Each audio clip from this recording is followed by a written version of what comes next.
చాలు. దేవుడి వాక్యము ద్వారా మనతో మాట్లాడును గాక. చెప్దాం ప్రైజ్ లార్డ్, హల్లెలూయా.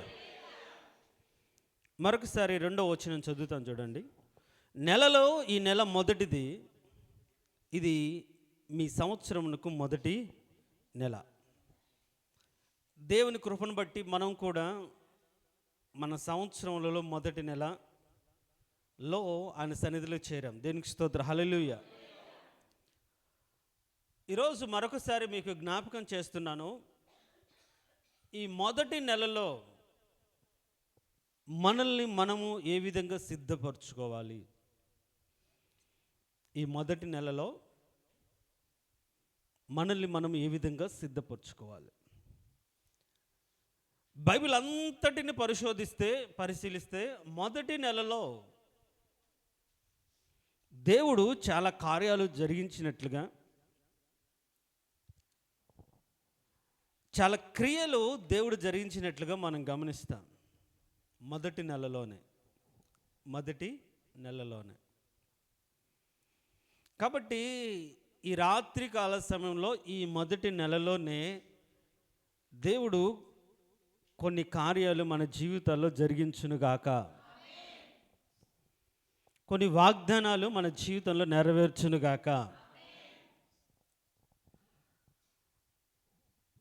మరి ఏం జరిగే మొదటి నెలలో, మనం ఈ మొదటి నెలలో ఏ విధంగా సిద్ధపడాలి,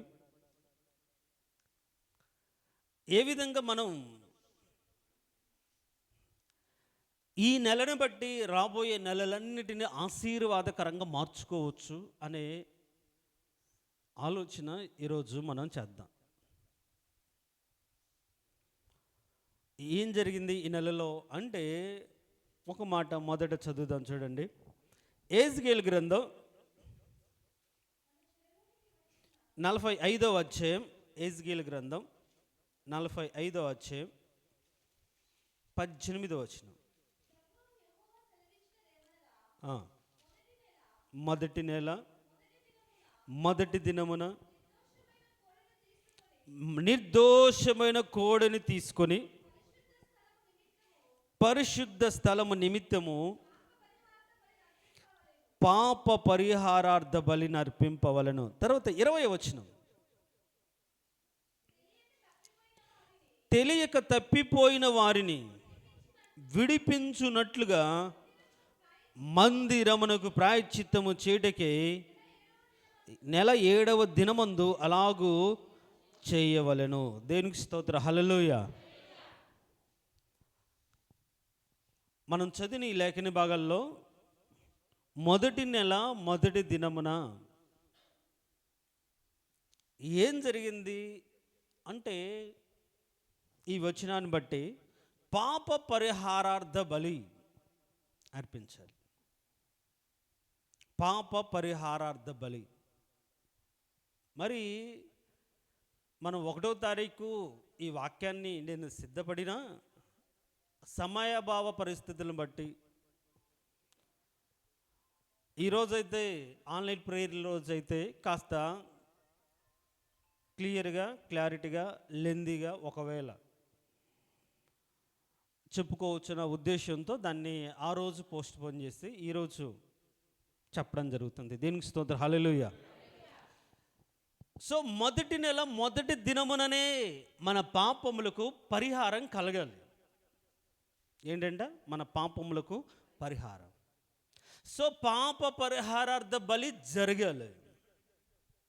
పాప పరిహారార్థ బలి అంటే, నువ్వు 2025వ సంవత్సరం అంతా జరిగించిన పాపిష్టి క్రియలను బట్టి, తలంపులను బట్టి, ఆలోచన బట్టి, ప్రవర్తన బట్టి, నీ బ్రతుకులో ఆ పాపాన్ని పట్టిన శాపం, ఏ దోషాన్ని బట్టి అయితే ఒక కీడు నిన్ను వెంటాడుతోందో, ఏ తప్పిదాన్ని బట్టి అయితే ఒక బాధ మనల్ని వేధిస్తుందో, వాటి నిమిత్తం నీవు ఆ పాపములన్నిటిని పరిహరించడానికి సంవత్సరం మొదటి నెల మొదటి దినముననే ఏం చేయాలంటే ఒక పాప పరిహారార్థ బలి దేవునికి అర్పించాలి. అందుకనే సిద్ధపాటు కూడిక. ఏవైనా సరే తప్పిదాలు మనల్ని వెంటాడుతున్నవేమో, వదిలిపెట్టుకోలేనటువంటి అనుభూతులు, ఆలోచనలు, కోరికలు ఇంకా క్రొత్త సంవత్సరంలోకి తీసుకొచ్చి అదే ప్రవర్తన,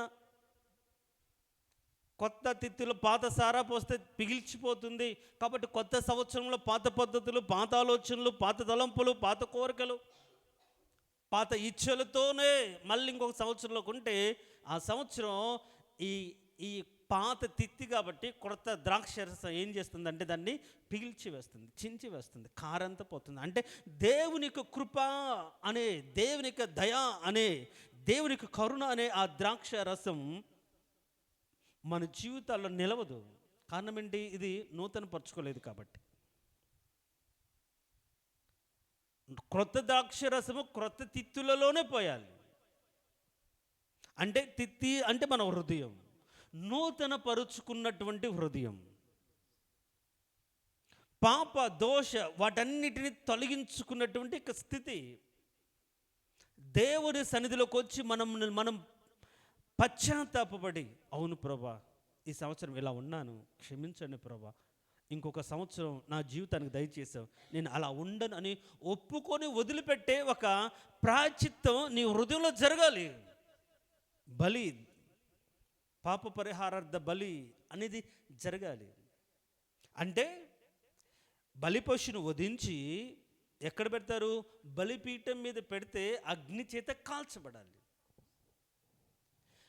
ఆ బలి పశువును వధించి దాని రక్తం ఆ యాజకుడు ఏం చేస్తాడంటే అందరి మీద చిలకరిస్తాడు. ఇంకా ఆ పాప పరిహారార్థ బలి ఎవరైతే తీసుకొస్తారో వాళ్ళే, ఒక మాట చదువుదాం చూడండి, లేవీకాండం 1వ అధ్యాయం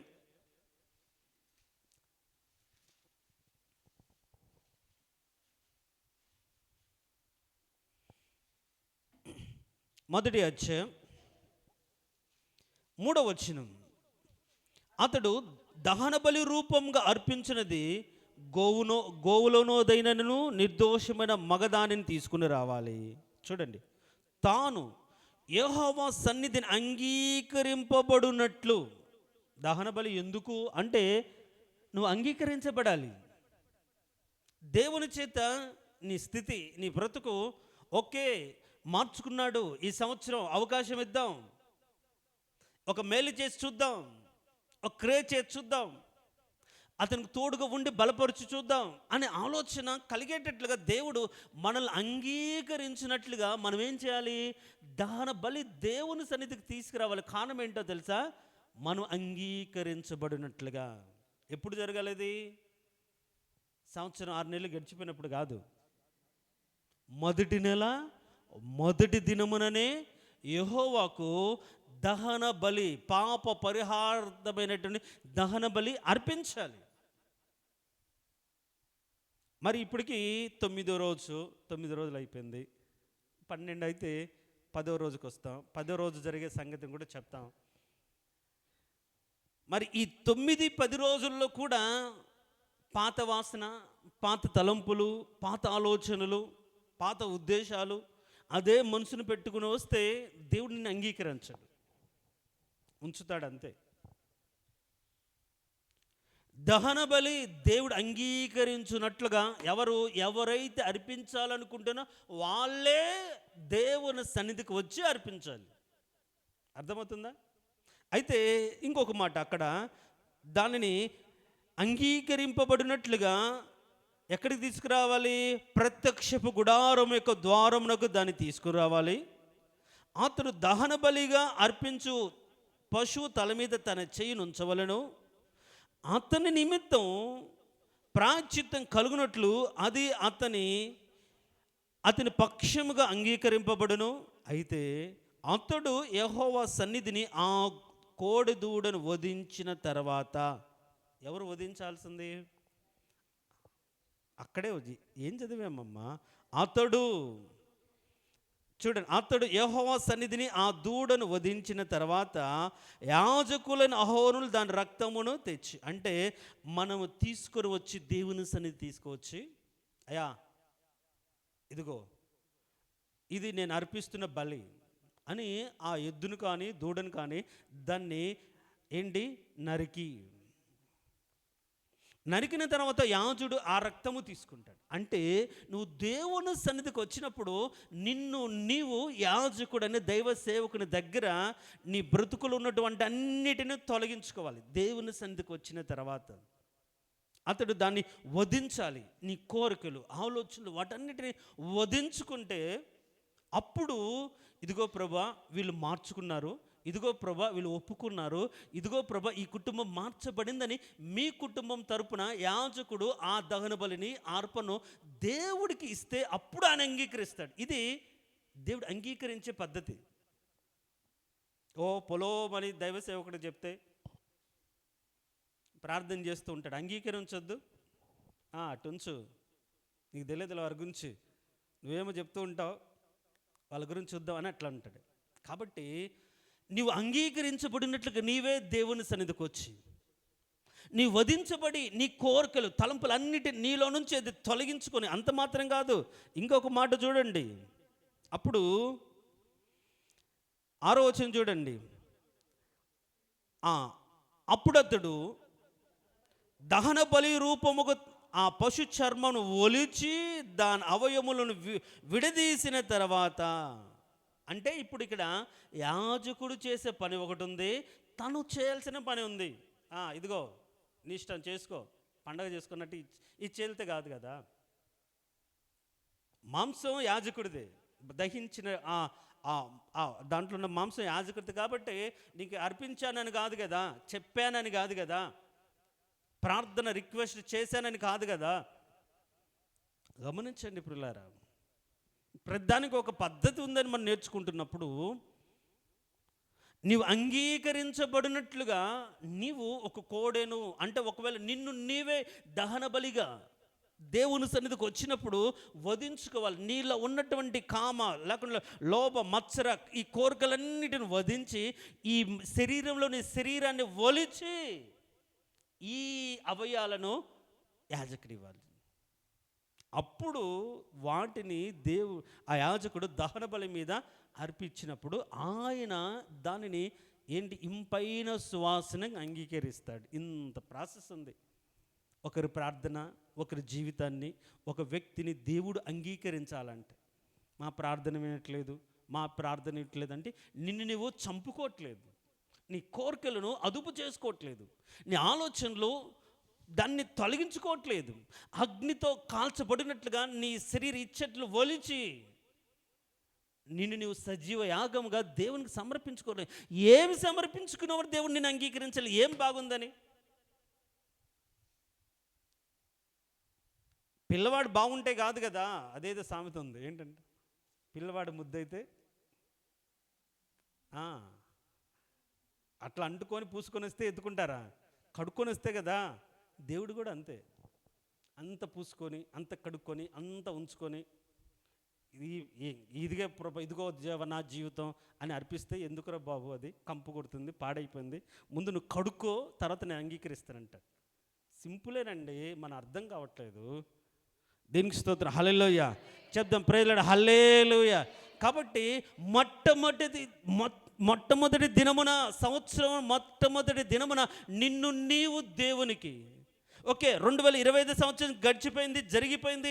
ఏ క్రియలను బట్టి నీ బ్రతుకులో ఒక పాపం ఉందో దాన్ని తొలగించుకోవడానికి దేవుని దగ్గరకు వచ్చి ఏం చేయాలి? దేవునికి సజీవ యాగంగా నిన్ను సమర్పించుకొని,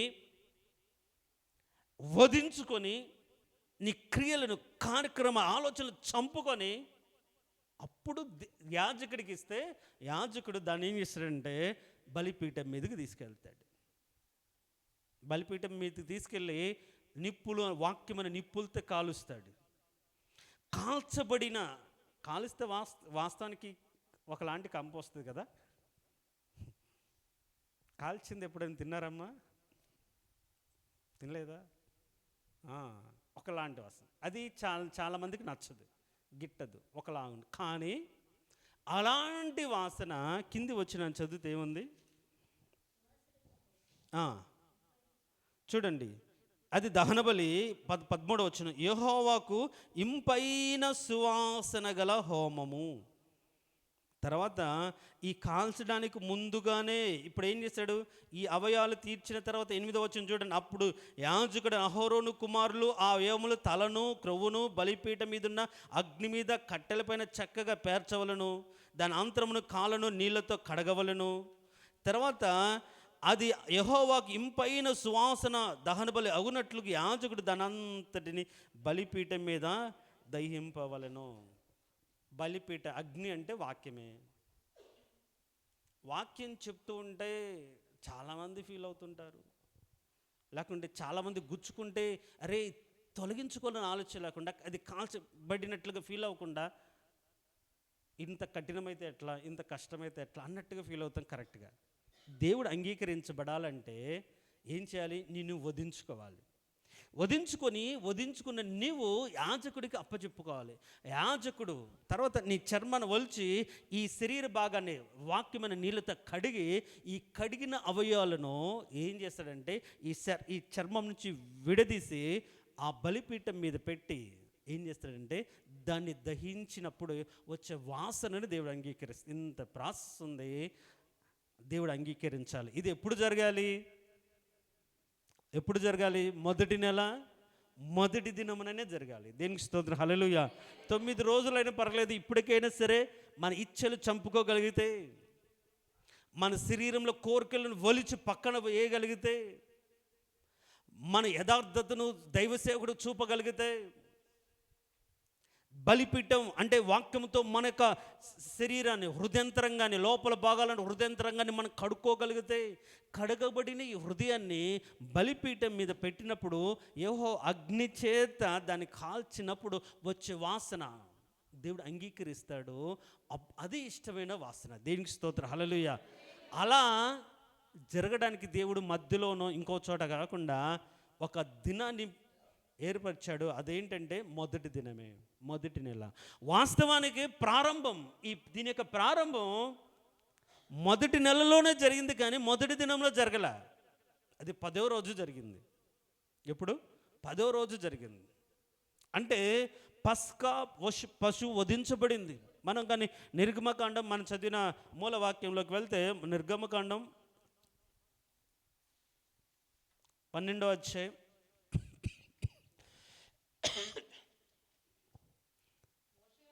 3వ వచనం చూడండి. ఈ నెల దశమి నాడు. దశమి అంటే ఏంటి? 10వ రోజు. అంతేగాని దసరా పండుగ వచ్చినప్పుడు దసరా 10వ రోజున ఏమంటారు? దశమి అంటారు. దానికి ముందు రోజున ఏమంటారంటే నవమి అంటారు. దానికి ముందు రోజున అష్టమి అంటారు. ఇది తెలుగు క్యాలెండర్లో. అంటే ఈ బైబిల్ ట్రాన్స్లేట్ చేసింది ఎవరు అంటే అప్పట్లో చదువు ఎవరికి వచ్చింది? బ్రాహ్మణులకే కదా. వాళ్ళు తెలుగు కాబట్టి తెలుగులో 10వ రోజు అనే చోట, కొన్ని చోట్ల దశమి నాడు. కాబట్టి మనం కూడా దశమి పాటించవచ్చు. రోజులు చూసుకుంటే ఉంటాయి రోజుల్లో కదా. ఈరోజు అష్టమి, కరెక్ట్ కాదు, అడగండి ఎవరినన్నా, అంటుంటారు. దశమి మంచి రోజు, ఏకాదశి ఫస్ట్ రోజు, ద్వాదశి సెకండ్ రోజు, అట్లా ఉంటుంది. ఇవన్నీ కాదు. అది 1, 2 అనే దానికి తెలుగులో ఉన్నటువంటి సంఖ్యలు. ఇంగ్లీష్లో 1, 2 అన్నట్లుగానే 1, 2 అన్నట్లుగానే సాంస్క్రిట్లో ఇట్లా వస్తూ ఉంటాయి. కాబట్టి దశమి నాడంటే 10వ రోజు. అంటే దేవుడు మొట్టమొదటి రోజు వాళ్ళు సిద్ధపరిచి, మొదటి నెల సిద్ధపరిచి 10వ తారీఖు ఇది చెయ్యాలి అని చెప్పి ఆ రోజు రాత్రి, అంటే మొదటి నెల 10వ తారీఖు రాత్రి ఏం జరిగిందంటే పస్కా పశువును వధించి ఆ రక్తాన్ని మీ ద్వారబంధరపు నిలువు కమ్ముల మీద రాసుకొని, ఈ వధించిన పశువును లేకుంటే పస్కా పశువును మీరేం కాల్చుకొని తినాలి. అది పస్కా అని చెప్పాడు. దేనికి స్తోత్రం, హల్లెలూయా. చెప్దాం ప్రైజ్లార్డ్, హల్లెలూయా. సో ఈరోజు 9 కదా, జనవరి 9. ఎట్లా మనము అయిపోలోపు ఎప్పుడు వస్తుంది? 10వ తారీఖు వస్తుందా రాదా? దేనికి స్తోత్రం, హల్లెలూయా. సో ఈ నెల 10వ తారీఖు ఏం చేయాలి? పస్కాను అంటే క్రీస్తు యొక్క శరీరాన్ని, అంటే మన కోసము పస్కా పశువుగా వధించబడినటువంటి క్రీస్తును మనం తలుంచుకొని, మన పాప పరిహారార్థమై ఆయన సజీవ యాగంగా తన్ను తాను సమర్పించుకొని సర్వమాన పాపవాళి విమోచనార్థం తన రక్తాన్ని చిందించి పాపం నుంచి విడిపించిన దేవుణ్ణి మనం తలంచుకొని ఒక సిద్ధపాటు కలిగి ఉండాలి. దేనికి స్తోత్రం. హల్లెలూయా చెప్దాం. ప్రేయర్ హల్లెలూయా. ఆ రాత్రే వాళ్ళు ఏం చేశారు? పస్కా పశువును వధించారు. ఆ రక్తాన్ని తీసుకొని రక్తపు యొక్క కంచెలోకి వచ్చారు. ఎప్పుడైతే యేసుక్రీస్తు రక్తపు కంచెలోకి వస్తారో వాళ్ళు భద్రపరచబడతారు. అదే రాత్రి వీళ్ళు క్షేమంగా ఉన్నారు. అదే రాత్రి మరణదూత దేశమంతా సంచారం చేసింది కదా. మరణదూత సంచారం చేసింది. సో ఈ మరణదూత దేశమంతా సంచారం చేస్తున్నప్పుడు ఎవరు కాపాడబడ్డారు? ఎవరైతే రక్తపు కంచెలో ఉన్న వాళ్ళే కాపాడబడ్డారు. కాబట్టి ఈ 10వ రోజు ఈరోజు ఏం చేయాలంటే ఆయన రక్తపు కంచెలోకి మనం రావాలి. దేవునికి స్తోత్రం. హల్లెలూయా చెప్దాం. Praise lord. హల్లెలూయా. ఇప్పటికీ ఆయన రక్తాన్ని మన జీవితంలో లేకపోతే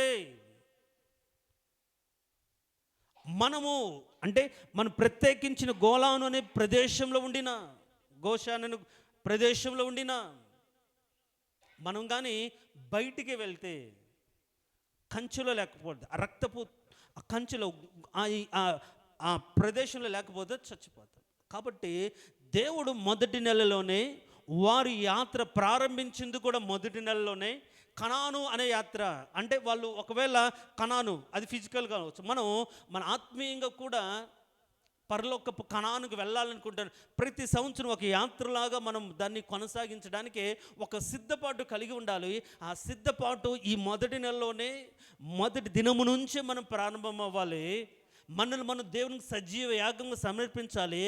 ఆ విధంగా ఆయన మన కోసం సమర్పించుకొని తన రక్తాన్ని చిందించినటువంటి ఆ రక్తాన్ని మన బ్రతుకుల్లో ప్రోక్షించుకోగలిగితే మనము క్షేమంగా ఉండగలుగుతాం. దేనికి స్తోత్రం. హల్లెలూయా.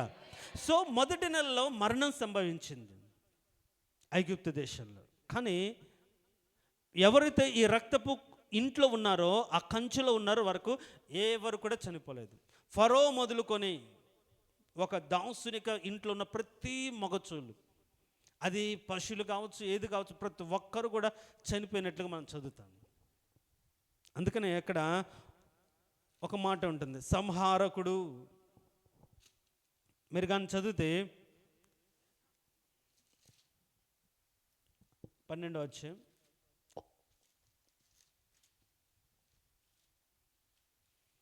13వ వచనం చూడండి. 12-13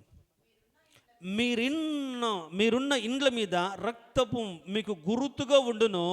నేను రక్తమును చూచి మిమ్మును నశింపక దాటిపోయేదను.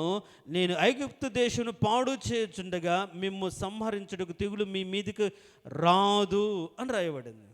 దేనికి స్తోత్రం. హల్లెలూయా చెప్దాం. Praise lord. హల్లెలూయా. కాబట్టి ఈ మొదటి నెలలోనే మనం ఎక్కడికి రావాలి?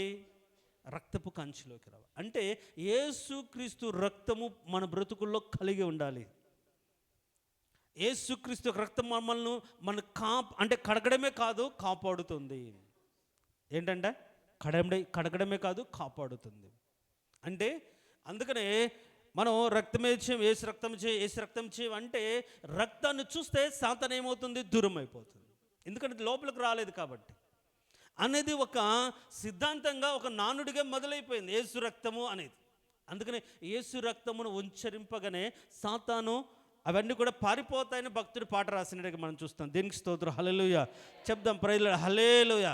రక్తం అంటే దానికి అంత భయం. కాబట్టి అయితే దేవుని కృపను బట్టి మనమందరం కూడా ప్రభు యేసుక్రీస్తు రక్తము ద్వారా కడగబడ్డాం. అయితే మన బ్రతుకుల్లో ఆ కంచెలో ఉండగలిగినటువంటి స్థితిలో ఉండాలి. దేనికి స్తోత్రం. హల్లెలూయా.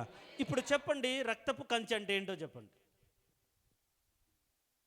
కంచెలుంటే క్షేమం అన్నాం కదా. ఏంటి? యేసుక్రీస్తు తన స్వరక్తమిచ్చి సంపాదించుకున్నదేంటి? సంఘం. యేసు ప్రభు తన స్వరక్తమిచ్చి సంపాదించిన తన సంఘము అని ఉంది. అంటే ఈ సంవత్సరం మన మీద కీడు రాకుండా, సంహారకుడు మన మీదకి రాకుండాలంటే రక్తపు కంచెలో ఉండాలని నేను చెప్తున్నాను కదా. ఏంటిది అదంటే ఆయన రక్తము ద్వారా ఆయన సంపాదించిన సంఘము. దేనికి స్తోత్రం. హల్లెలూయా. ఈ సంవత్సరం అంతా మన సంఘములో, సంఘ కార్యక్రమాల్లో, నియామక కూటాల్లో రెగ్యులర్గా ఉండి ఆ సంఘములో ఉంటే సరిపోదు. ఆ పస్కాను ఒక పద్ధతి దేవుడు ఇచ్చాడు.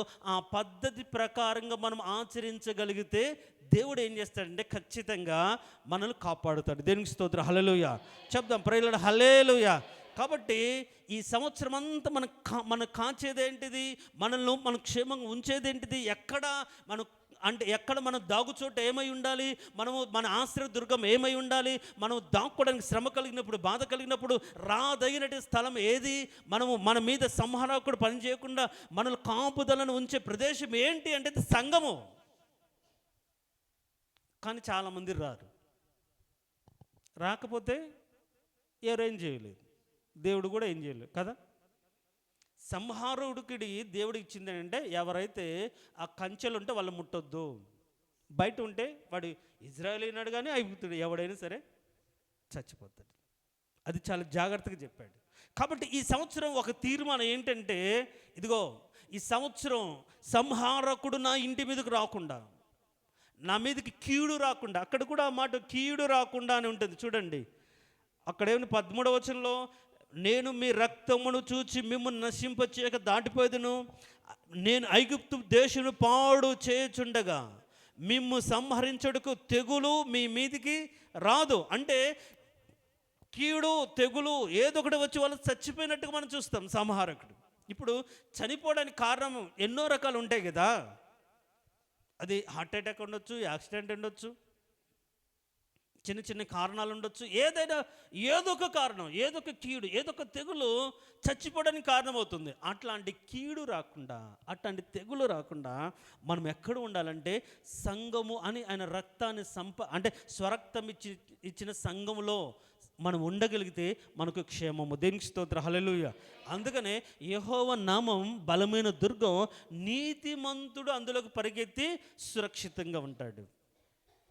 ఆయన నామం సంఘానికి ఉంది. ఆ సంఘానికి ఆయన శిరస్సు, సంఘానికి ఆయనే శిరస్సు. కాబట్టి ఆయన సంఘములోనికి వస్తున్నటువంటి ఏ దురాత్మనైనా సరే, సంఘంలో భద్రపరచబడిన వారి మీదకి వస్తున్నట్టు ఎలాంటి వారినైనా సరే శిరస్సు అనే దేవుడు చూసి రాకుండానే అడ్డుకుంటాడు. దేనికి స్తోత్రం. హల్లెలూయా. కొన్నిసార్లు సంఘం అనే కాళ్ళ కింద దాన్ని చితక తొక్కిస్తాడు, మనం కానీ ధైర్యంగా పోరాడగలిగితే. కాబట్టి ఈ మొదటి నెల సిద్ధపడగలిగినటువంటి నెల. ఏంటంటే సిద్ధపడే నెల. ఏ విధంగా సిద్ధపడాలంటే రక్తపు కంచెలు ఉంటూ, ప్రభు అయిన యేసుక్రీస్తు మన కోసం ఏ విధంగా మరణించాడో ఆ పస్కా బలిని మనం గుర్తు చేసుకుంటూ మనం తినాలి. చూడండి ఇంకొక మాట అక్కడ, దీనికంటే ముందు ఇదే విషయాన్ని మీరు కానీ సంఖ్యాకాండం 9వ అధ్యాయం 12 అట్లా ఉంచుకొని సంఖ్యాకాండం 9వ అధ్యాయంలోకి రండి. మొదటి వచనం ఒకసారి చదవండి.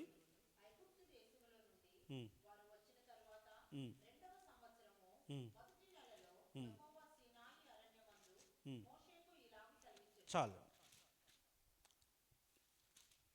ఎన్నో అధ్యాయం? 9వ అధ్యాయం. ఓకే, చూడండి ఇక్కడ కూడా చూడండి. 2వ సంవత్సరం అయింది, కానీ ఏ నెలలో మాట్లాడాడు? మొదటి నెలలోనే మాట్లాడాడు. మొదటి నెలలోనే మాట్లాడాడు. ఏం మాట్లాడు? సెలవిచ్చాను, ఆజ్ఞాపించాడు. ఏం సెలవిచ్చాడంటే, కింది వచ్చినని కానీ మనం చదివితే ఇప్పుడు కానీ 3వ వచనం కానీ ఇప్పుడు ఇజ్రాయెల్ 2వ వచనం, ఇజ్రాయేలీలు పస్కా పండుగను దాని నియామక కాలముందు ఆచరింపవలను. నియామక కాలము దాన్ని ఆచరింపవలను. అది 14వ రోజు. అయితే ఎట్లా ఆచరించాలి అంటే 13:3 కింది వచ్చినాన్ని ఏముంది? దాని నియామక కాలమున అనగా 14వ దినమున సాయంకాలం ముందు దాన్ని ఆచరింపవలను. దాని కట్టడలన్నిటిని బట్టి, దాని విధులన్నిటిని బట్టి మీరు దానిని ఆచరింపవలను. దేనికి స్తోత్రం. హల్లెలూయా చెప్పాలి. 2 చేతులే చెప్దాం. ప్రైజ్ హల్లెలూయా. ఏంటి దిగులుగా కూర్చున్నారు? అరే మేము ఇంకా దహన బలి అర్పించలేదు, రక్త ప్రోక్షణలోకి రాలేదు అనుకుంటున్నారేమో. ఇప్పుడైనా పర్లేదు, రావచ్చు. దేనికి స్తోత్రం. హల్లెలూయా చెప్దాం. ప్రైజ్ హల్లెలూయా. ఇప్పుడు దాటి వచ్చిన సంవత్సరం మొదటి నెలలోనే చెప్పాడు, ఇప్పుడు రెండో సంవత్సరం అయింది వచ్చేటప్పటికి. రెండో సంవత్సరం కూడా మొదటి నెలలోనే చెప్తున్నాడు. ఏం చెప్తున్నాడంటే, ఇది మొదటి నెల, అయితే ఈ నెలలో మీరు చేయాల్సింది ఏంటో తెలుసా అంటూ, మీరు పస్కాను దాని విధులను బట్టి, కట్టడలను బట్టి మీరు ఆచరించాలని చెప్తున్నాడు. దేవుడే చెప్తున్నాడు. దేవుని స్తోత్రం, హల్లెలూయా. ఏంటంటే పస్కాను ఎట్లా ఆచరించాలి?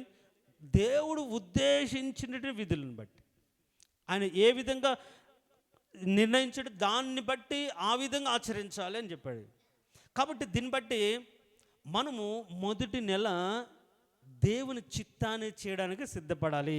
దేనికి స్తోత్రం, హల్లెలూయా. ఏంటంటే మొదటి నెల దేవుని చిత్తాన్ని చేయడానికి మనం సిద్ధపడాలి. అంటే ఏంటి? పస్కా అనేది దేవుడు సిద్ధపరిచింది. అది దానికి ఒక ప్రత్యేకమైన ఏర్పాటు చేశాడు. ఆ ఏర్పాటును అనుసరించి మనము చేయాలి, ఆచరించాలి, దాన్ని బట్టి చేయాలి. అలా చేయకుండా ఎలాగంటే అలా చేసామనుకోండి ఉపయోగం లేదు. సో ఎట్లా చేయాలి అంటే, ఇప్పుడు మళ్ళీ నిర్గమకాండం 12వ అధ్యాయంలోకి వస్తే, నిర్గమకాండం 12వ అధ్యాయంలోకి వస్తే 8వ వచనం, ఆ రాత్రియే వారు అగ్ని చేత కాల్చబడిన దాని మాంసమును, పొంగని రొట్టెలను తినవలను. తర్వాత చేదు కూరలతో దాన్ని తినవలను.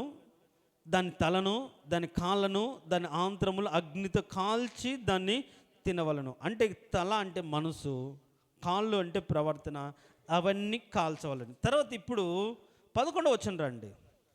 అదే వచ్చింది, మీరు దాన్ని తినవలసిన విధమేమనగా మీ నడుము కట్టుకొని. గమనించండి, అంటే సంఘములో ఉన్న తర్వాత, ఇప్పుడు ఏంటి, వీళ్ళు రక్త ప్రోక్షణలోనే ఇంట్లో ఉన్నారు, అంతేగా. ఆ రాత్రి జరిగింది, రక్త ప్రోక్షణ కలిగి ఇంట్లో ఉన్నారు. ఉండి పస్కా పశువును వధించబడింది. సో దాన్ని కాల్చుకొని తినమని చెప్తున్నాడు. కానీ ఎట్లా తినాలి అంటే, మొదట మన నడుము కట్టుకొని రాయబడింది కదా. నడుము కట్టుకొని, బైబిల్లో నడుము అనే దాన్ని పేతురు ఏమంటాడంటే, మీ మనస్సును నడుము అన్నాడు. అంటే మీ మనసు కరెక్ట్గా ఉందా లేదు. ఎందుకంటే ఇప్పుడు వీళ్ళకు కనాన్ అనే ఒక యాత్ర సిద్ధంగా ఉంది. ఈ యాత్ర వాళ్ళు వెళ్ళాలి అంటే దీన్ని ఆచరించాలి, ఆ బలం పొందుకోవాలి, ఒక శక్తి పొందుకోవాలి. కాబట్టి ఒక సిద్ధ మనసు వాళ్ళు కలిగి ఉండినట్లుగా ఏం చేయాలి అంటే, మొదట మనసును నడుము కట్టుకోవాలి. తర్వాత రెండవది ఏంటి, చెప్పులు తొడుక్కొని. చెప్పులు తొడుక్కొని తినడం ఏంటి? మన వదిలి కదా తినేది కదా. చెప్పులు కడుక్కొని తింటారా? ఏదో పార్టీలకు వెళ్తే తప్పదని షూ వేసుకొని చెప్పుల మీద నిలబడో ఎక్కడో తింటాం. ఇంట్లో మాత్రం చెప్పులు వదిలే తింటాం. ఇప్పుడు సంఘంలో కదా చెప్పులు తొడుక్కొని, అంటే చెప్పులు దేనికంటే సిద్ధ మనసును జోడి, సిద్ధ మనసును జోడు. ఇప్పుడు ఎఫెసీయులకు రాసిన పత్రికలు ఉంటుంది, సిద్ధ మనసును జోడు, సిద్ధ మనసు. ఈ మనసును కట్టుకొని అంటే దేవుడు చెప్పే మాటను అనుకరించేటట్లుగా, దేవుడి చిత్తాన్ని చేయనట్లుగా మన మనసును దేవునికి లోపరుచుకొని, మన మనసును దేవునికి లోపరుచు. అంటే ఈ మొదటి నెలంతా కూడా సిద్ధపాటు దినం, అంటే సిద్ధపాటు నెల. అంటే ఏంటి? ఎందుకు సిద్ధపడాలి? నిన్ను నువ్వు దేవునికి అంగీకరించబడినట్లుగా సిద్ధపడాలి. ఒకటి, ఎట్లా? దహన బలిగా నిన్ను నువ్వు వధించుకొని, చంపుకొని, అన్నీ కూడా కడుక్కొని, ఆయనకు అప్పచెప్తే ఆయన కాల్చబడిన విధంగా మనల్ని మనం సిద్ధపడే ఒక దినం. అంత మాత్రమే కాకుండా సంఘములోకి వచ్చిన తర్వాత మనము మన మనసు కట్టుకొని, అంటే మన మనసును కూడా సిద్ధపరచుకోవడం. అంటే దేవుడు ఏం చెప్తే అది చేయడానికి, ఏం ఆదేశిస్తే అది చేయడానికి, ఎలా ఉండమంటే అలా ఉండడానికి, ఎలా నడిపిస్తే అలా నడుచుకోవడానికి ముందు మన మనసు సిద్ధంగా ఉండాలి. అప్పుడే ఈ జోళ్ళు ఏమొస్తాయి? ఆ సిద్ధపడిన మనసులో ఈ సిద్ధపడిన జోళ్ళు నడుస్తాయి, లేకుంటే నడవదు కదా. అందుకే పోయిన వారం కూడా మనసు సిద్ధపరచుకోరు అనే మాట మనం చెప్పుకున్నాం. ఎక్కడ? ఇర్మియా గ్రంథంలో. మనసు సిద్ధపరచుకోరు, ఎందుకంటే ఇష్టం లేదు కాబట్టి ఈరోజు మనం ఏం చేయాలంటే, మొదట ప్రభువా 2026 సంవత్సరానికి ఇదిగో నీ కృపను బట్టి, నీ రక్త ప్రోక్షణ ద్వారా మీరు నన్ను పాపం నుంచి విడిపించి కడిగి పరిశుద్ధపరిచి ఈ స్వరక్తం ఇచ్చిన సంఘములో నన్ను చేర్చారో, ఈ సంఘములో నా యాత్రను కొనసాగించడానికి, నా జీవితాన్ని కొనసాగించడానికి ఒక సరైన సిద్ధపాటు నాకు కలగ చేయండి అని నీ మనసును దేవుని సన్నిధిలో సిద్ధం చేసుకొని కాచుకొని ఉండాలి. విశ్వాస యాత్రలో మనం ఉన్నాం, కలిగి ఉన్నామా? కనాన్ అంటే పరమ కనాను వెళ్ళే స్థితిలో మనం ఉంటున్నాం, కలిగి ఏం లేదు కదా. కాబట్టి మొదట ఈ నెలలోనే, ఈ దినమందే, ఈరోజే మన మనసు కట్టుకోవాలి. అంటే దేవుడు నిర్దేశించిన ఒక పద్ధతి ప్రకారంగా మనం వెళ్ళడానికి. ఇప్పుడు వాళ్ళు ఏమనుకున్నారు, ఎలా నడిపిస్తే వాళ్ళకి తెలుసా? ఏ దారిలో నడిపిస్తాడో తెలుసా? ఏమి ఇస్తాడో వాళ్ళకి తెలుసా? ఏమీ లేదు. తెలుసా? చెప్పాడా అరే నన్ను నడిపిస్తాను అని చెప్పాడా? ఏం చెప్పలా. వాళ్ళు బయటపడాలి అంటే సిద్ధపడాలి. దేవునికి నడిపింపును పొందాలంటే సిద్ధపడాలి. ఏ విధంగా సిద్ధపడాలి? ముందు మనసును సిద్ధపరచుకోవాలి, మనసును సిద్ధపరచాలి. కాబట్టి 2026 సంవత్సరమనే ఈ సంవత్సరానికి నిన్ను నీవు దేవుని సన్నిధిలో నీ మనసును సిద్ధపరచుకుని, ప్రభువా ఇదిగో నా ప్రవర్తన అంతటి మీద నీ అధికారానికి నేను లోబడతాను, నీ అధికారానికి నేను లోబడతాను అని నీ మనసును సిద్ధపరచుకుని, అప్పుడు నీ మార్గాన్ని త్రోవలో సరళం చేస్తాను రాయబడింది. నీ ప్రవర్తన అంతటి మీద మన ప్రవర్తన అంతటి మీద దేవునికి అధికారానికి మనం లోబడితే, అంటే నీ మనసును సిద్ధపరచుకోవాలి. నీ తలంపులు, నీ ఆలోచనలు, నీ పద్ధతులు, నీ మనస్సాక్షి అంతా కూడా వాటన్నిటి మీద ఇదిగో ప్రభా మీరు చెప్పినట్టుగానే వింటాను, మీరు చెప్పినట్టుగా నేను చేస్తాను, మీరు నడిపించినట్టుగా నేను నడుస్తాను, నా ముందు నేను విడిపించబడి జయకరమైన జీవితాన్ని కొనసాగించడానికి ఒక మార్గం ఉంది, ఒక జీవితం ఉంది, దాన్ని కొనసాగించడానికి ఇదిగో నేను సిద్ధము, నన్ను మీరు సిద్ధపరుస్తున్నారని నీ మనసును కట్టుకోగలిగి, అలా మనసు కట్టుకున్నప్పుడే సిద్ధ మనసు జోళ్ళు నువ్వు తుడుక్కొని ఆ ముందున్న పందెపు రంగంలో నువ్వు ఓపికతో పరిగెత్తడానికి శక్తిని సంపాదించుకుంటావు. దేనికి స్తోత్రం, హల్లెలూయా. అందరం ఒకసారి చెప్తాం ప్రేయర్ హల్లెలూయా, రెండు చేతులే చెప్తాం ప్రేయర్ హల్లెలూయా. సిద్ధపడే నెల ఈ నెల ఏంటంట? సిద్ధపడే నెల. సో వాళ్ళ జీవితంలో 40 సంవత్సరాలు ప్రయాణించిన ప్రతి సంవత్సరం మొదటి నెల ఖచ్చితంగా మీరు ఆచరించాల్సిందే, సిద్ధపడాల్సిందే. అది ఆ చెప్పిన కట్టడల ప్రకారం మీరు చేయాల్సిందని దేవుడు నిర్దేశించాడు. కాబట్టి రాబోయే సంవత్సరం, రాబోయే ప్రయాణం అంతా మనకు క్షేమకరంగా ఉండాలంటే మనం సిద్ధపడాలి. ఎలా? త్వరపడుతూ, దేవుని మాటలు వినడానికి త్వరపడుతూ, దాన్ని లేట్ చేయకుండా, నిర్లక్ష్యం చేయకుండా, రేపు తినొచ్చులే, రేపు తినడానికి ఉందా? లేదు, ప్రయాణం ఉంది. అర్ధరాత్రి వాళ్ళు బయటకు వచ్చేసారు, 10వ రోజు బయటకు వచ్చేసారు. కాబట్టి మనము ఏం చేయాలంటే సిద్ధపాటు కలిగిన వారిగా మనం ఉండాలి. జాగ్రత్త కలిగి మనం దేవుడు మన కోసం జరిగించే క్రియలన్నిటిని జ్ఞాపకం చేసుకుంటూ మనము సిద్ధపడాలి. తర్వాత అక్కడ మీరు చెప్పులు తొడుక్కొని అంటే మనం ఏం చెప్పుకున్నాం? సిద్ధ మనసును జోడు తొడుక్కోవాలి. ఆ రాత్రే వాళ్ళు బయటకు వచ్చారు.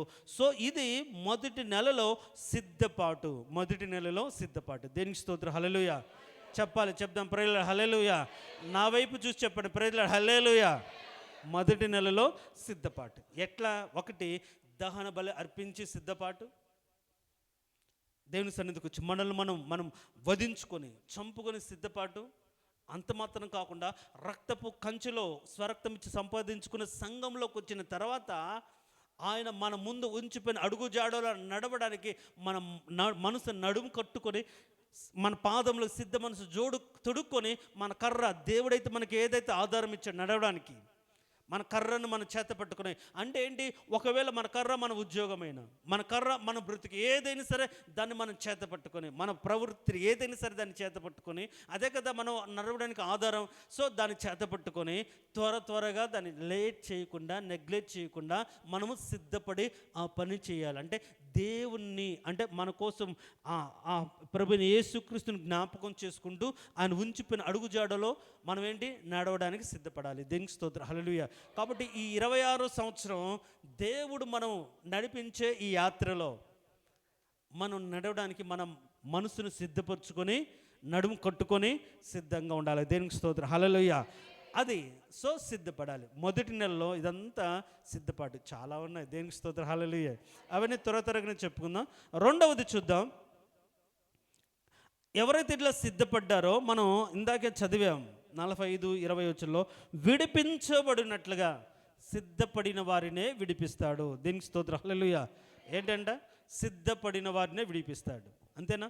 ఎవరైతే సిద్ధపడ్డారో వారే విడుదల పొంది దేవుని యొక్క మార్గంలో నడిచారు.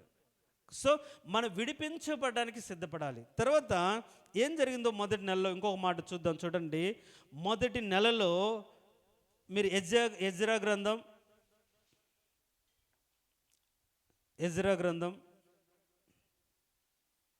3వ అధ్యాయమా, నేను అధ్యాయం రాసుకోలేదు చూడండి, అడవల్లో 3వ అధ్యాయం చూడండి, 7వ వచనం చూడండి అమ్మా.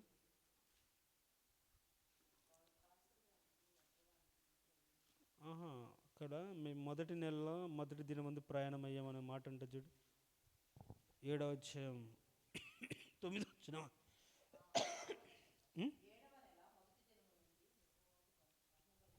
అది కాదమ్మా,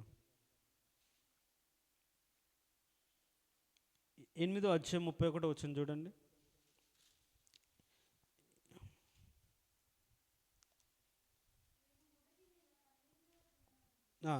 ఎన్నో వచ్చినామమ్మా?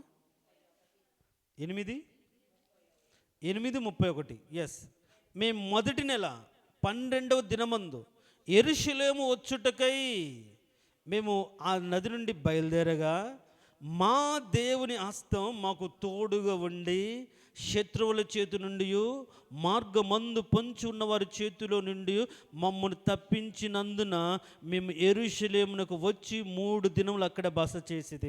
దేనికి స్తోత్రం, హల్లెలూయా. మొదటి దినం అంటే మొదటి నెల గురించి కదా. మొదటి నెలలో వాళ్ళ ప్రయాణం దేవుని మందిరంకి ప్రయాణం అయితే, యెరూషలేముకి ప్రయాణం అయితే దేవుడి కాపుదల. సో మొదటి నెలలో వారు సిద్ధపాటు, మన జీవితంలో మనం సిద్ధపడి ఉండాలి. మొదటి నెలలో మనం దేనికి సిద్ధపాటు అంటే దేవుని మందిరానికి, యెరూషలేముకు చెరలోకి వెళ్ళాం. ఆ స్థితి నుంచి దేవుని సన్నిధికి వస్తూ ఉంటే దేవుడు ఏం చేస్తాడంటే దేవుని కాపుదల మొదటి నెలలో నుంచే దేవునికి కాపుదల ఉంటుంది. దేవునికి స్తోత్రం, హల్లెలూయా. దేవునికి స్తోత్రం, హల్లెలూయా. మొదటి నెల నుంచి దేవునికి కాపుదల అంటే మన ప్రయాణములలో అంటే ఇప్పుడు ఉద్యోగాల విషయాలు కావచ్చు, మన బ్రతుకు తెరువు కావచ్చు, ఇక్కడ నుంచి అక్కడికి వెళ్తుంటాం. ఈ ప్రయాణం అంతట్లో కూడా మనకు దేవుని కాపుదల ఉంటుంది. దేవునికి స్తోత్రం, హల్లెలూయా. నిశ్చయంగా ఈ 2026 సంవత్సరం మన ప్రయాణాలన్నింటిలో దేవుని కాపుదల మనతో ఉండును గాక. మన కాపుదల ఉంచి క్షేమంగా సంఘమని యెరూషలేమునకు మనం నడిపించును గాక. ప్రతి వారము నడిపించును గాక. మనం ఎక్కడికి వెళ్ళినా ఈ సంవత్సరం దేవుని కాపుదల మనల్ని ఆవరించి నడిపించునుగాక. సో మొదటి నెలలో వారు సిద్ధపాటు, రెండో నెలలో దేవుని కాపుదల. మొదటి నెలలో దేవుని కాపుదల కూడా ఉంటుంది. సో అంటే ఏంటి, మన ప్రయాణాలలో దేవుని మందిరానికి వచ్చే విషయంలో ఎక్కడికి వచ్చినా సరే, సో సంవత్సరం అంతా కూడా వేరే ప్రాంతాల నుంచి మన మందిరానికి వస్తుంటారు. సో అందుకని వాళ్ళ విషయంలో కూడా దేవుని యొక్క కాపుదల వారికి ఉండునుగాక. కాబట్టి రెండవది మొదటి నెలలోనే దేవుని కాపుదల. తర్వాత ఇంకొక మాట చూద్దాం. చూడండి, దినవృత్తాంతంలో 2వ గ్రంథం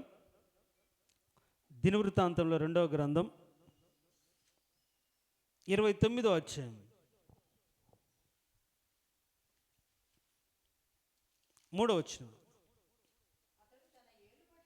అతడు తన ఏలుబడి యందు మొదటి సంవత్సరం మొదటి నెల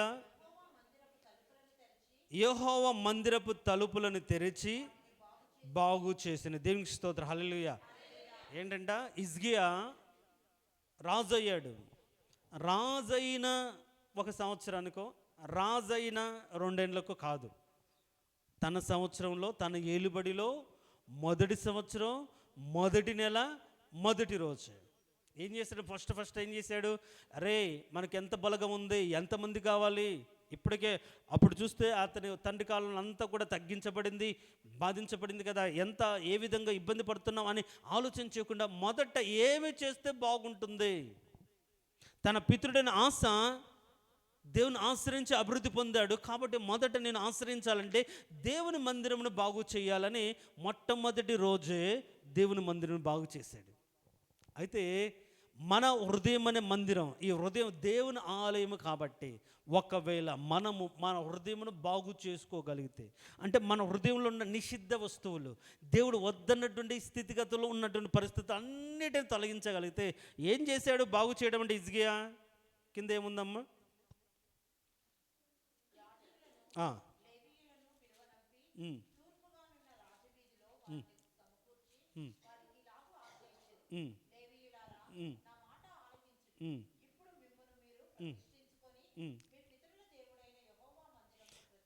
ప్రతిష్ఠించి పరిశుద్ధ స్థలములో నుండి నిషిద్ధ వస్తువులన్నిటి బయటికి కొనిపోవుడి.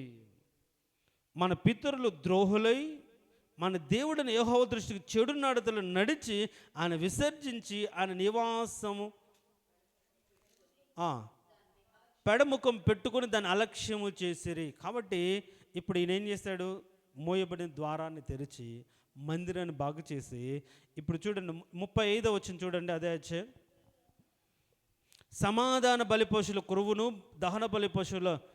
దహన బలులకు ఏర్పరచి పానార్పణగా సమృద్ధిగా ఉండెను. ఇలాగున మందిర సేవ క్రమంగా జరిగిన. దేవునికి స్తోత్రం, హల్లెలూయా.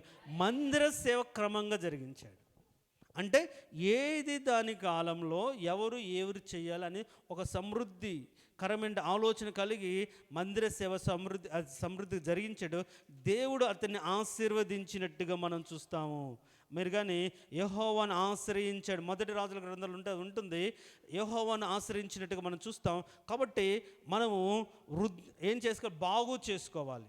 బాగు చేసుకొని తర్వాత ఏం చేయాలంటే ఇంకొక మాట చూద్దాం. చూడండి, అదే యెహెజ్కేలు గ్రంథం 29వ అధ్యాయం. యెహెజ్కేలు గ్రంథం 29వ అధ్యాయం 17వ వచనం. 20వ సంవత్సరం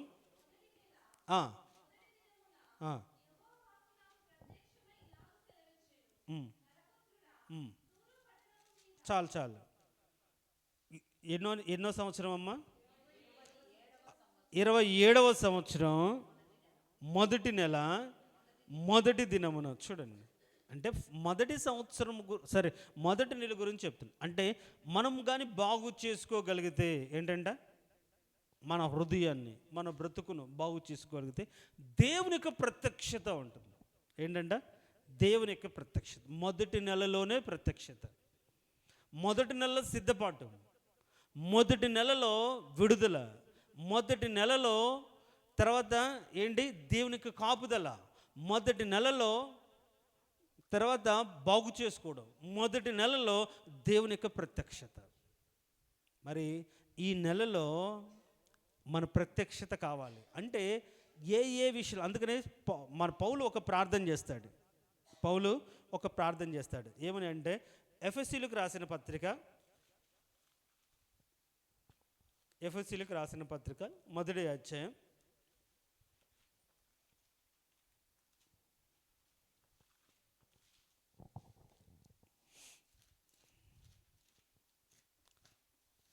1 ప్రత్యక్షత కలిగిన మనస్సు.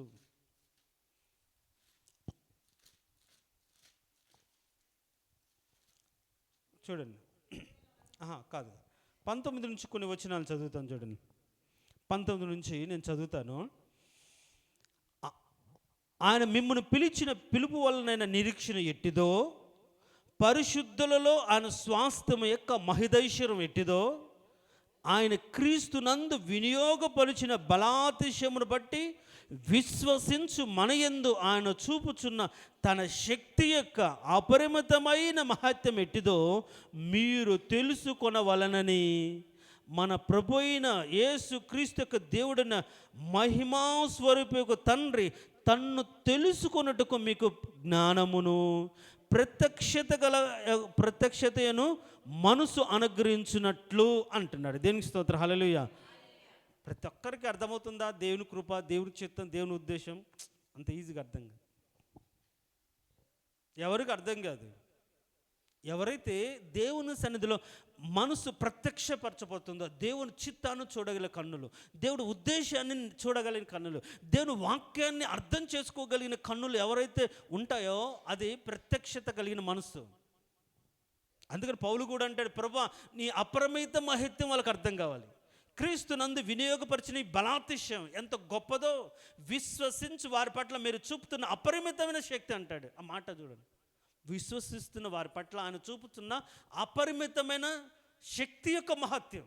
అంటే విశ్వసిస్తున్న వారి పట్ల ఆయన చూపుతున్న శక్తి కాదు, శక్తి యొక్క అపరిమితమైన మహత్యం. అంటే ఎవరైతే నమ్ముతారో వారి పట్ల చూపే క్రియల పట్ల దానికి ఒక లిమిట్ అంటే ఏమీ లేదు. అంత గొప్పవైన అంత ఆశ్చర్యకార్యాలు చేస్తారు. కానీ చేస్తాడని నమ్మకం ఎవరు కలుగుతుందంటే ఆ ప్రత్యక్షత కలిగిన వారికి. ఏంటంటే ఆ ప్రత్యక్షత కలిగిన వారు. అందుకని ప్రత్యక్షతను మనస్సు కలిగి తెలుసుకుంటారు.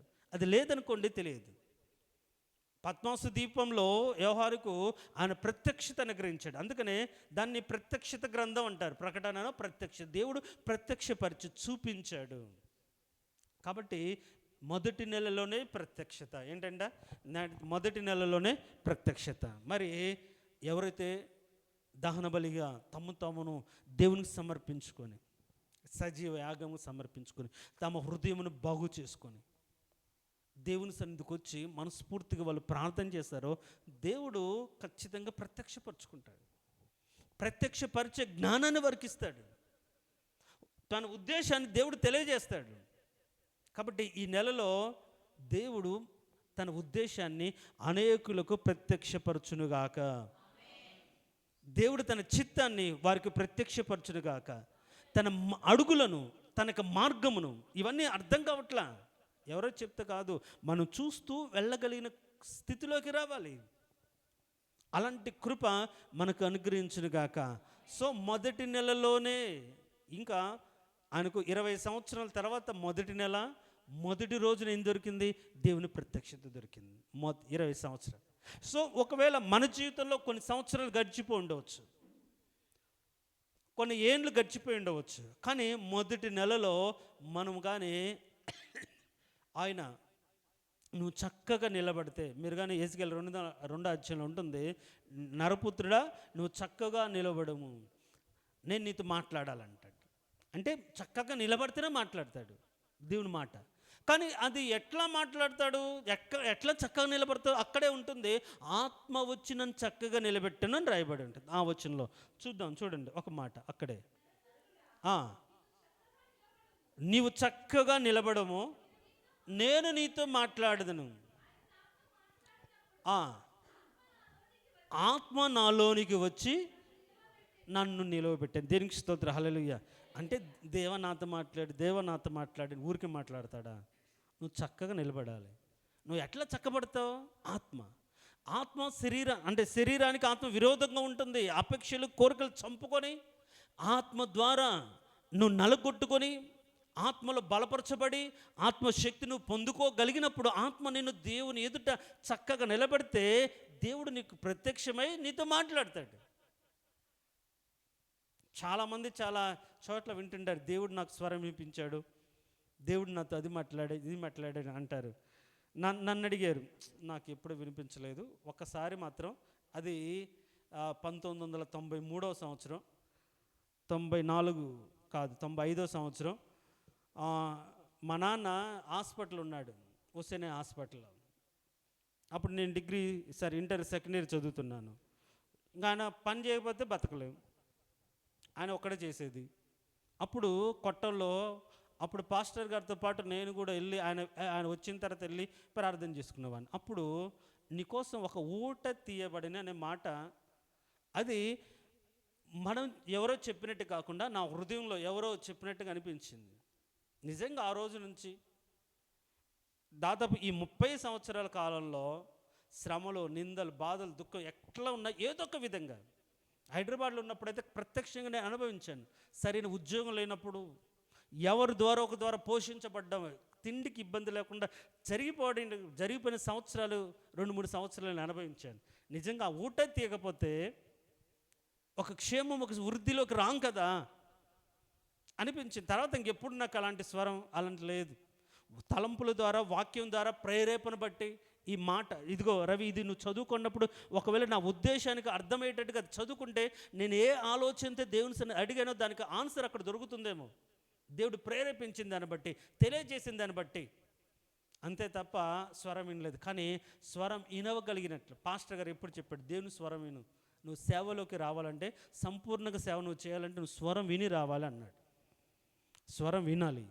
ఇప్పుడు ఆత్మలో చక్కగా నిలబడి తృష్ణ కలిగి ఆయన కోసం నిలబడగలదు. ఎక్కడ నిలబడుతున్నావు? ఉద్యోగము, పిల్లలు, కుటుంబం, ఇదే సరిపోతుంది. ఉపవాసం అంటే నీరసము, కాలేజీకి వెళ్తే బాధలు, ఇవి ఎక్కడ అన్ని రకాల మానసిక సంఘర్షణలు, బాధలు, వీటన్నిటిలో అన్నిటి స్థిరపరచుకొని 1-2 రోజులు దేవుని సన్నిధిని కనిపెట్టి ఉపవాసం ఉండి బలం పొందుకొని ఒక బలమైన పరిచర్య చేయాలంటే ఈ జంజాటకాలు ఉన్నాయి కదా. కాబట్టి ఆత్మ చేత మనం ఆత్మలో నిలబడితే ఆయన స్వరం మనం వింటాం. కాకపోతే ఆత్మ అనేది ఈ రోజుల్లో ఆ క్షణమో, ఆ నిమిషమో, 1 నిమిషమో ఆరాధన చేసినప్పుడు, ఎవరో ఉద్యోగం వచ్చినప్పుడు కాదు. అనునిత్యం ఏంటి, సర్వ సమృద్ధి కాకుండా సర్వ సత్యాన్ని కలిగి బ్రతకడమే ఆత్మలో నిలబడ్డాం. దేవునికి స్తోత్రం, హల్లెలూయా. అలా ఉండగలిగితే దేవుని స్వరం మనం వింటాం. విన్నవాళ్ళు ఉన్నారు, లేరని నేను చెప్పట్లా. దేవుని స్వరం వినాలంటే ఆత్మలో నిలబడాలి. ఆత్మ చేత నింపబడి నిలబడిన వారిగా ఉంటే మనం వినగలుగుతాం. సో ఇప్పుడంటే మొదటి నెలలోనే 20 సంవత్సరాల తర్వాత కూడా మొదటి నెలలోనే అని ఒక ప్రత్యక్షత కలిగింది. నేనంటాను, నీ విశ్వాస జీవితం 10 ఏళ్ళు కానీ, 20 ఏళ్ళు, 30 ఏళ్ళు కానీ, ఈ నెల నీకేం కావాలి? దైవ ప్రత్యక్షత కావాలి. దేనికి స్తోత్రం, హల్లెలూయా. ఏంటి? వాక్యమును నువ్వు అర్థం చేసుకోగలిగిన ప్రత్యక్షత. అంటే నువ్వు సాక్ష్యం చెప్పడానికి వెలుగు నా ఇంట్లోకి వచ్చింది, నా గదిలోకి వచ్చింది, చూశాను, ఇలా కాదు. దాన్ని బట్టి మళ్ళీ ఆ రోజు చెప్తారు, తర్వాత వాళ్ళ బ్రతుకంతా చీకటే ఉంటుంది. అలా కాదు. వాక్యాన్ని ప్రత్యక్షపరచుకొని, వాక్యాన్ని అర్థం చేసుకొని, సత్యాన్ని గ్రహించగలిగినటువంటి శక్తి. ఇప్పుడు మనం చదివిన దాంట్లో ఆయన అపరిమిత మహత్యం, ఆయన శక్తి, ఆయన కృప, ఆయన జ్ఞానం, వాటిని మనం అర్థం చేసుకోవడానికి ప్రత్యక్షత కావాలి. అది అర్థం చేసుకోకపోతే మనకు అర్థం కాదు. కాబట్టి ఏం దేవుడాలయ్యా, ఏంటోలే ప్రభు, ఏం అర్థం కావట్లేదు, ఇంతే నా బతుకు. నువ్వు ప్రత్యక్షత వస్తే కదా, ఆ స్థితిలోకి నువ్వు ఎదగలిగితే కదా. ఇన్ని సంవత్సరాలు, 29వ సంవత్సరం అమ్మ, 27వ సంవత్సరమా, ఇందాక చదివింది మన ఎజ్కేలు, 27వ సంవత్సరం. అప్పుడు అన్ని సంవత్సరాలు కనిపెడితే అంతసేపు దేవుని ఆత్మచేత నింపబడి దేవుని ఎక్కడ పడితే అక్కడ తిరుగుతూ ఉంటే అప్పుడు దేవుడు ఒక ప్రత్యక్షత మాట్లాడి ఈ చేయబోయే కార్యాల గురించి చూడండి. కాబట్టి మొదటి నెలలో సిద్ధపాటు ఏంటంటే, మొదటి నెలలో సిద్ధపాటు, మనం సరిగ్గా సిద్ధపడాలి. తర్వాత మొదటి నెలలోనే అలా సిద్ధపాటు పడిన వారికి విడుదల. మొదటి నెలలోనే మన ప్రయాణాలకు, మన జీవితాలకు కాపుదల. మొదటి నెలలోనే ఇంకేం చెప్పుకున్నాం, బాగు చేసుకుంటే దేవుని యొక్క ప్రత్యక్షతను మనం పొందుకుంటాం. ఇంకొక మాట చూసుకొని ముగించుకుందాం. వీళ్ళు టీ రెడీ చేశారా? దేవునికి స్తోత్రం, హల్లెలూయా. మొదటి నెల చివరిగా ఎజ్రా గ్రంథం 10వ అధ్యాయం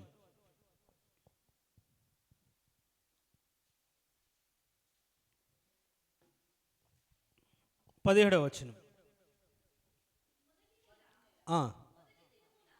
మొదటి నెల మొదటి దినమున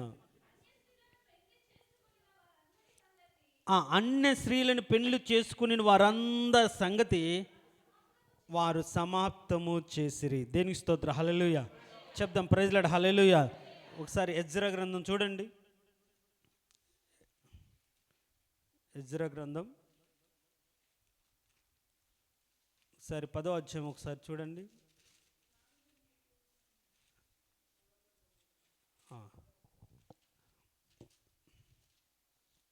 ఒకసారి 9, ఇప్పుడు నేను చెప్పింది మీకు ఎన్నో వచ్చినమో 10వ అధ్యాయం కదా. అయితే 9వ అధ్యాయం ఒక మాట చదువుదాం. 9వ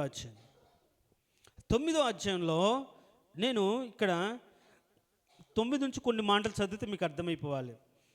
ఈ సంగతులు సమాప్తమైన తర్వాత పెద్దలు నా యొద్దకు వచ్చి, ఇజ్రాయేలీలు, యాజకులు, లేవీయులు, కనానీయులు, హిత్తీయులు, పెరిజీయులు, ఎబూసీయులు, అమ్మోనీయులు, మోయాబులు, ఐగుప్తులు, అమోరు అను దేశపు జనుల నుండి తమ్మును తాము వేరుపరుచుకొనక వారు చేయు అసహ్యమైన కార్యములు తామే చేయుచు వారి కుమార్తెలను పెళ్లి చేసుకొనొచ్చు, వారి కుమారులను తీసుకొనొచ్చు, పరిశుద్ధ సంతతిగా ఉండవలసిన తాము ఆ దేశపు జనులతో కలుసుకొనిన వారైరి. చూడండి, ఇది బాధ ఏంటంటే, పరిశుద్ధ సంతతిగా మనం బ్రతకాల్సిన మనం ఒక ప్రత్యేకత కలిగి మన ఆచారాలు, పద్ధతులు, అలవాట్లు, తలంపులు, కోరికలు, ఉద్దేశాలను కూడా వాక్యానుసారంగా కలిగి బ్రతకాల్సిన మనం ఇప్పుడు ఏం చేశారు? వీళ్ళు యాజకులు కలిసిపోయారు, పెద్దలు కలిసిపోయారు, లేవీలు కలిసిపోయి వాళ్ళ పద్ధతిని అనుసరించి వాళ్ళ పిల్లల్ని వీళ్ళు చేసుకున్నారు, వీళ్ళ పిల్లలు వాళ్ళకి ఇచ్చారు. పరిశుద్ధ సంతతి, పరిశుద్ధులుగా మనకు సంఘములో కొన్ని నియమాలు ఉంటాయి, పరిశుద్ధులుగా బ్రతికేదానికి కొన్ని పద్ధతులు ఉంటాయి, ఆలోచనలు ఉంటాయి, ఉద్దేశాలు ఉంటాయి. కాబట్టి ఆ పద్ధతిని వదిలిపెట్టి లోకానుసారంగా మనం బ్రతకూడదు. ఇది వాళ్ళు ఏమన్నా వ్యభిచారం చేశారా, దొంగతనం చేశారా, నరహత్య చేశారా? ఏం చేశారు? వాళ్ళు అన్య ప్రజల పద్ధతిని అనుసరించారు, వాళ్ళని పెళ్లి చేసుకున్నారు. ఇప్పుడు ఎజ్రా ఏం చేశాడు? కింద వచ్చి చూస్తే, ఈ అపరాధము చేసిన వారిలో పెద్దలను అధికారులను నిజంగా ముఖ్యులై ఉండిరని చెప్పిరి. ఎవరు వీళ్ళు చేస్తున్న? చిన్నలు వాళ్ళు కాదు, బాగా తెలిసిన వాళ్ళే, నడిపిస్తున్న వారే, బలపరుస్తున్న వాళ్ళే ఏం చేశారు? అన్య స్త్రీలను పెళ్లి చేసుకుని అన్య సంప్రదాయాల ప్రకారంగా బ్రతికితే ఇప్పుడు ఈయనేం చేశాడంటే, ఈయన 3వ వచనం చూస్తే, ఈ సంగతి విని నా వస్త్రమును పైదుప్పటిని చింపుకొని నా తల వెంట్రుకలను గడ్డపు వెంట్రుకలు పెరికి వేసుకొని విభ్రాంతిపడి కూర్చుండి చెరపట్టబడిన వారి అపరాధం చూసి ఇజ్రాయేల్ దేవుని మాటకు భయపడిన వారందరూ నాతో కూడి వచ్చినప్పుడు మోకాళ్ళ మీద పడి ఆయన ఏం చేస్తున్నాడు? ఏడుస్తూ ఉన్నాడు, సిగ్గుపడ్డాడు అంటాడు. చూడండి ఏం చేశాడు. చూడండి, మనము పరిశుద్ధులుగా ఉండవలసిన మనము ఏం చేయాలంటే ఆ పరిశుద్ధతను కాపాడుకోవడానికి సిద్ధంగా ఉండాలి. దేవునికి స్తోత్రం, హల్లెలూయా చెప్దాం. ప్రైలాడ్ హల్లెలూయా. 2 చేతులు చెప్దాం. ప్రైలాడ్ హల్లెలూయా చెప్దాం. హల్లెలూయా. పరిశుద్ధ సంతతిగా ఉండవలసిన వాళ్ళు అన్నిలతో కలిసిపోతే, అన్న సాంగత్యం చేస్తే, వాళ్ళతో వియ్యమొందితే, వాళ్ళతో కలిసి బ్రతుకుతే అది నేరంగా, అపరాధంగా దేవుడు పరిగణించాడు. ఎజ్రా కూడా గుండెలు బాదుకున్నాడు. వాళ్ళు దొంగతనం చేశారో, ఇంకో వ్యభిచారం చేశారో, లేకుంటే ఇంకోటి చేశారో, ఇది కాదు, వాళ్ళని అనుసరిస్తున్నారని. ఈ రోజుల్లో కూడా ఇది దారుణమైన పాపం, దేవుడు క్షమించరని పాపం. నువ్వు పరిశుద్ధుడిగా, పరిశుద్ధపరచబడిన వారై పరిశుద్ధులకు ఉండుటకు పిలువబడిన మనము పరిశుద్ధ సంతతిగా మన బ్రతుకునంత కాలం ఆయన రెక్కల నీడ క్రింద ఉండవలసిన మనము లోకంలో స్నేహితులని, బంధువులని, రక్త సంబంధికులని, కొలీగ్స్ అని వాళ్ళు చెప్పినట్టుగా మనం నడవకూడదు, వాళ్ళ ఆచారాలను మనం పాటించకూడదు, వాళ్ళ అలవాట్లను మనము చేయకూడదు.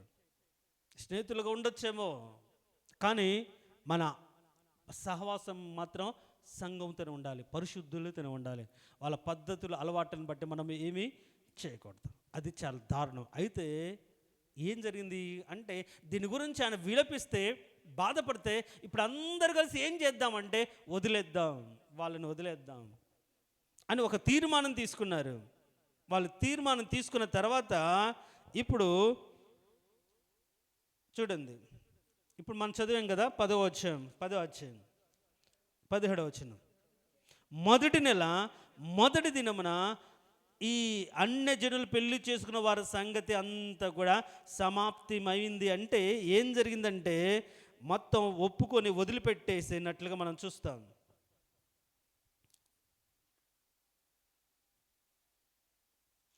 అక్కడ చూడండి, అదే 10వ అధ్యాయం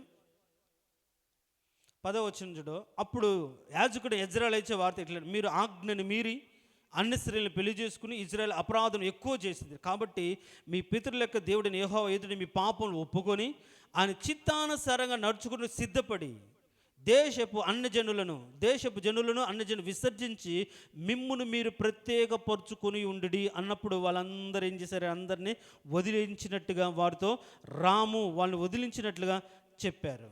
అట్లా సమాప్తమైంది. సో ఇప్పుడు ఇదే నెలలో ఏం సమాప్తం అవ్వాలి అంటే, మనం చేసిన పాపాలు, వ్యతిరేకమైన ప్రవర్తన సమాప్తం అవ్వాలి. దేనికి స్తోత్రం, హల్లెలూయా. ఎప్పుడైంది? మొదటి నెల మొదటి దినమే సమాప్తం అయిపోయింది. మొదటి నెల మొదటి దినమే వాళ్ళు ఇంకా ఆలస్యం చేయకుండా, కరెక్ట్, ఇది మాకు తెలుసో తెలియక చేసాం, తెలుసు స్నేహం చేసాం, తెలుసో తెలియక పెళ్లి చేసుకున్నాం, వాళ్ళందరూ విసర్జిస్తున్నాం అని ఎవరి ఇళ్లకు వారిని అప్పచెప్పేసి వదిలేసుకొని అని చెప్పినట్టుగా విన్నారు. చూడండి, మొదటి నెలలో అది సమాప్తమైంది. అంటే వీళ్ళు పరిశుద్ధతను కాపాడుకున్నారు. మరి ఈ మొదటి నెలలో నీ జీవితంలో ఏ సంభవం జరగాలని కోరుకుంటున్నావు? సిద్ధపాటు జరిగిందా? విడుదల జరిగిందా? లేకుంటే ప్రత్యక్షత కలగాలని కోరుకుంటున్నావా? నిన్ను బాగు చేసుకొని దేవుని యొక్క స్వరం వినాలని ఆశపడుతున్నావా? వీటన్నిటినీ సంపూర్తి చేసుకునే నెల ఏంటి అంటే మొదటి నెల. వాటిని సమాప్తము చేశారు. ఈ గొడవ, గోత్రం, ఈ బాధ, తిప్పలు ఏమీ లేకుండా ఇంకింతటితో పోయింది, మాకు సంబంధం లేదని వాళ్ళు నిర్దోషులుగా, పరిశుద్ధులుగా వాళ్ళు కడుగుకొనిరి. మనం చదివిన దాంట్లో ఏముంది? కడుగుకొనిరి. మిమ్మును మీరు ప్రత్యేకపరచుకున్నారు. కాబట్టి ఇది ప్రత్యేకపరచుకునే నెల. ఇలా ఉంటే ఈ నెల దేవుడు ఈ సంవత్సరం అంతా కాపుదలిస్తాడు. ఈ సంవత్సరం అంతా ఏదో ఒక రోజు మనకు ఆయన ప్రత్యక్షత అవుతుంది.